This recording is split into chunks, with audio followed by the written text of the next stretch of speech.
দীর্ঘ আইনি জটিলতা কাটিয়ে অবশেষে জাতীয় সংসদের সংরক্ষিত নারী আসনের সদস্য হিসেবে শপথ নিয়েছেন নুসরাত তাবাসসুম জ্যোতি। বুধবার এক অনাড়ম্বর অনুষ্ঠানে তাকে শপথ বাক্য পাঠ করান জাতীয় সংসদের স্পিকার হাফিজউদ্দিন আহমদ বীর বিক্রম।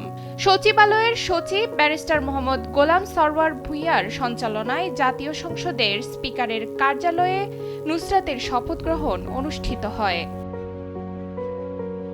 উল্লেখ্য যে গত ২১ এপ্রিল সংরক্ষিত নারী আসনের মনোনয়নপত্র জমা দেওয়ার শেষ সময় ছিল বিকেল ৪টা পর্যন্ত।